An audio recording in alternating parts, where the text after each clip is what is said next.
पूर्णपणे आपल्याला सुदैवाने की दोन मार्गाने आपण या मराठा समाजाला न्याय देण्याचा निर्णय घेतलाय। जुन्या कुणबी नोंदी आणि क्युरेटिव्ह पिटिशनच्या माध्यमातून रद्द झालेलं आरक्षण हे देण्यासंदर्भात अतिशय युद्ध पातळीवर काम सुरू आहे। पण आपण झटकन हा निर्णय घ्या किंवा हा निर्णय घेऊ नका असं आपण करू शकत नाही, कारण जो निर्णय सरकार घेईल तो टिकाऊ असला पाहिजे, टिकणारा असला पाहिजे, कायद्याच्या चौकटीमध्ये बसणारा असला पाहिजे आणि त्याचे फायदे जे आहेत हे कायमस्वरूपी मराठा समाजाला मिळाले पाहिजे, अशा प्रकारची आमची भूमिका आहे। समाज को आरक्षण देते हुए ओबीसी समाज के ऊपर सरकार अन्याय करेगी नहीं। ओबीसी का आरक्षण कम नहीं करते हुए मराठा समाज को न्याय कैसे मिले, ये सरकार की भूमिका है। और मराठा समाज को आरक्षण देते हुए अन्य किसी भी समाज का आरक्षण कम नहीं होगा, उनके ऊपर कोई अन्याय नहीं होगा, ये स्पष्ट भूमिका सरकार की है। आपण सगळे गावखेड्यात राहत होतो, शहरात राहतोय, सगळ्या जाती धर्माची माणसं एकत्र राहतोय। आजपासून नाही, पिढ्यानं पिढ्या सगळी एकत्र राहत आहेत, गुन्ह्या गोविंदाने त्या ठिकाणी आयुष्य घालवत आहेत। कुणाची काही अडचण असली किंवा कुणाचं काही संकट जरी समजा आलं किंवा आनंदाची जरी गोष्ट असली, काही मांगल्याचा दिवस असेल किंवा घरात एखादं चांगलं कार्य असेल तर सगळे एकत्र मिळून एकमेकांना मदत करायची। त्या सगळ्या भिंती आता उद्ध्वस्त झालेल्या आहेत आणि जातीच्या भिंती एवढ्या बळकट आणि मजबूत झाल्या की आता आम्ही आमच्यापासून दुरावलो गेलो। जे लहानपणापासून 15-20 वर्ष 25 वर्ष काही जणांचे 50 वर्ष जे सोबत आयुष्यभर राहिलेले मित्र सुद्धा आता जाती जातीत विभागलेत, धर्माधर्मात विभागलेत। आणि सरकारने मात्र एक महत्वाचा गेम केलाय, महत्वाचा डाव म्हणलं तरी हरकतच नाही। सरकारने जाती जातीमध्ये वाद लावून त्यांनी त्यांचं राष्ट्रीय कर्तव्य पूर्ण केलंय। साहेब, एक गोष्ट लक्षात ठेवा, सरकार म्हणजे मायबाप सरकार असतं आणि ज्यावेळेस एखादा आमदार असो किंवा एखादा मंत्री असतो, ज्यावेळेस तो शपथ घेतो त्यावेळेस ती शपथ गोपनीयतेची असते आणि ती कुणाचाही द्वेष, मत्सर किंवा ममत्व अजिबात बाळगू नये याची असते। शपथ संविधानाची सुद्धा असते आणि शपथ तुम्ही मानत असलेल्या देवाची पण असते। पण त्या सगळ्या शपथेचा पदावर बसल्यानंतर चुराडा केला जातो आणि प्रत्येक नेता, प्रत्येक पक्ष आणि प्रत्येक आमदार अर्थात मंत्री सुद्धा हा प्रायव्हेट लिमिटेड होतो। तो कधी कुठल्या जातीचा असतो, तो कधी कुठल्या कळपाचा आणि विचाराचा सुद्धा असतो। तो भारतीय म्हणून कधीच प्रयत्न करत नाही आणि तो भारतीय म्हणून कधीच कुणाला न्याय देण्याची भाषा करत नाही। काय झालंय आज आरक्षणाचं? काडी लागली हिथून तिथून गावखेड्यामध्ये। कोण लावतंय वाद, कोण विष कालवतंय समाजामध्ये? लक्षात घ्या, ज्या भारतीय संविधानाला प्रमाण मानून शपथ घेणारे राष्ट्रपती, प्रधानमंत्री, मुख्यमंत्री, सगळे राज्यपाल, सगळे आमदार, खासदार आणि मंत्री सुद्धा, का हो तुम्हाला काहीच वाटत नाही? एवढा आरक्षणाचा महत्वाचा मुद्दा आहे आणि घटनेच्या चौकटीमध्ये राहून, घटनेच्या आधी राहून, अधीन राहिल्याशिवाय काहीच मिळणार नाही आणि टिकणार सुद्धा नाही। बळजबरीने केलेली एखादी कृती हा अत्याचार असतो, हे लक्षात ठेवा। मनाच्या विरुद्ध अर्थात घटनेच्या नियमांच्या विरुद्ध केलेली एखादी गोष्ट हा कायदेभंग असतो, लक्षात ठेवा। आणि सगळ्यात महत्वाचं जे प्रत्येक माणसाने लक्षात ठेवलं पाहिजे, कायद्याच्या पुढं, कायद्याच्या चौकटीच्या बाहेर काही देताही येत नाही आणि घेताही येत नाही। कायदा हा माणसासाठी आहे, माणसं कायद्यासाठी नाहीत। कळत नाही का राज्यकर्त्यांना?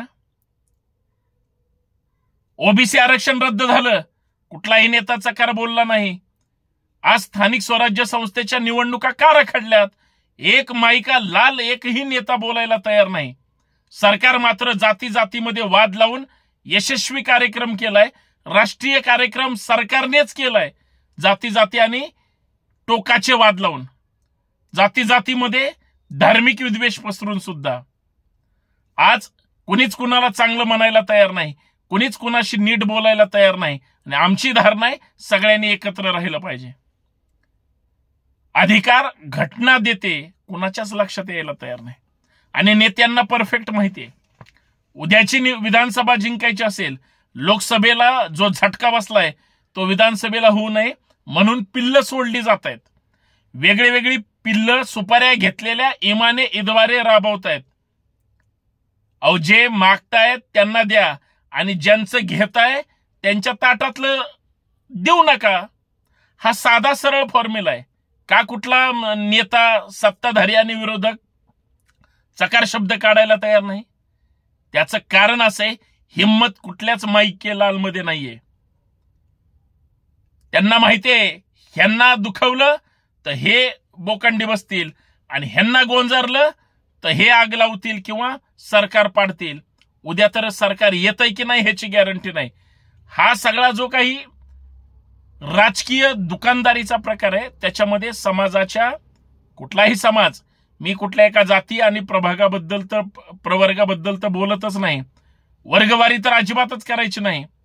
माणूस म्हणून जो जो आहे, ज्याला ज्याला संविधानानं संरक्षण दिलंय, कुणी अधिकार दिलाय धक्का लावायचा, परंतु तो धक्का लावत असताना केंद्र सरकार कुठपर्यंत आणि अजून किती दिवस आरक्षणाची 52% मर्यादा कुरवळत बसणार आहे?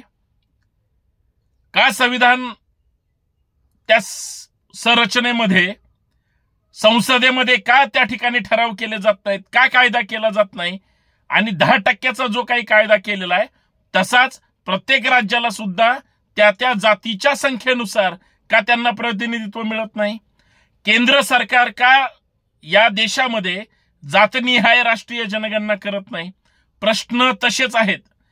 आणि अजूनही सांगतो, सरकार जरी जाती जातीमध्ये वाद लावायला किंवा निर्माण करायला यशस्वी झालेलं असलं, सरकारला आणि सरकारच्या चेले चपाट्याला माझं ओपन चॅलेंज आहे, तुमच्यात हिम्मत, नैतिकता आणि खरंच समाजाची काळजी असेल तर जातनिहाय जनगणना एकदा महाराष्ट्राची करून टाका. एकदा कळू द्या प्रत्येकाची टक्केवारी किती आहे आणि त्या प्रमाणात कायदा करून केंद्र आणि राज्य सरकारने ह्या 1-2 महिन्यात याच्यावर तोडगा काढा. नाहीतर तरुण पोरांच्या आयुष्याची राखरांगोळी होईल. अरे, लहान लहान पोरं आहेत, पुरी आहेत आणि सहज आरक्षण चळवळीतले कार्यकर्ते आत्महत्या करतायत. बायका लेकरांचं काय? त्यांना रस्त्यावर आणलं जातंय. कोण बघणार? तुम्ही कितीही त्यांचे अकाउंट नंबर आणि स्कॅनर सोशल मीडियावर पाठवा, लोक मदत करत नाहीत, लोक पैसे पाठवत नाहीत. एखादा दानशूर उठतो आणि तो काय 2-5 रुपयाची भरीव मदत करतो, याच्यापेक्षा दुसरा कुणीही मदत करणार नाही. पण चेष्टा होते त्या शहीद झालेल्या कुटुंबाची, कारण तो मरून जातो, समाजासाठी तो प्राण देतो. समाज त्याच्यासाठी रडतो का? पाठीशी राहतो का? काल परवा प्रसादने त्या ठिकाणी आत्महत्या केली. किती समाजाचे नेते त्याच्या पाठीशी आर्थिकदृष्ट्या पाठीशी राहिले? 2-5 कोटी रुपये जर त्या मुलाच्या नावावर टाकले, पैसे आहेत समाजाकडे म्हणून सांगतोय, पण दिलं का? नाही. ही सगळ्या समाजाची अवस्था आहे. मरणाऱ्यांनी सुद्धा मरू नये आणि वाद लावणाऱ्यांनी, पेटवणाऱ्यांनी सुद्धा पेटवू नये. अन्यथा महाराष्ट्र, आपण जो पुरोगामी महाराष्ट्र म्हणतोय, हे बेचिराग करून टाकण्याची जी काही स्वप्न त्या ठिकाणी रंगवली जात आहेत, हे भयानक आहेत. म्हणून माझ्यासारख्या चळवळीतल्या कार्यकर्त्याला इतक्या वेदना होतात. अरे, समाज जोडताना, माणसं जोडताना, एक कार्यकर्त्यांना जोडताना 6-6 महिने, वर्ष आयुष्य गेलंय आणि जातंय सुद्धा. आणि तोडताना तुम्ही एखादी काडी लावून अख्खी म्हणजे विचारधारा बदनाम करताय, समाजाला परत विखरून टाकताय. हा जो खेळ सुरू आहे हा सरकार पुरस्कृत आहे का? हेच फक्त संशोधनाची गरज आहे. जर तो सरकार पुरस्कृत नसेल असं जर माझ्यापर्यंत आलं किंवा तुमच्या मनाला वाटलं, तर हा वाद लावण्यासाठी कोण प्रयत्न करतंय हे सुद्धा पाहिलं पाहिजे. मित्रांनो, सगळ्यांनी एकत्र राहायचं आणि एकत्र जगायचं, एवढंच फक्त लक्षात ठेवा. धन्यवाद. जय जिजाऊ, जय शिवराय. व्हिडिओ जास्तीत जास्त शेअर करा आणि हे चॅनल फॉलो सबस्क्राईब करायला विसरू नका.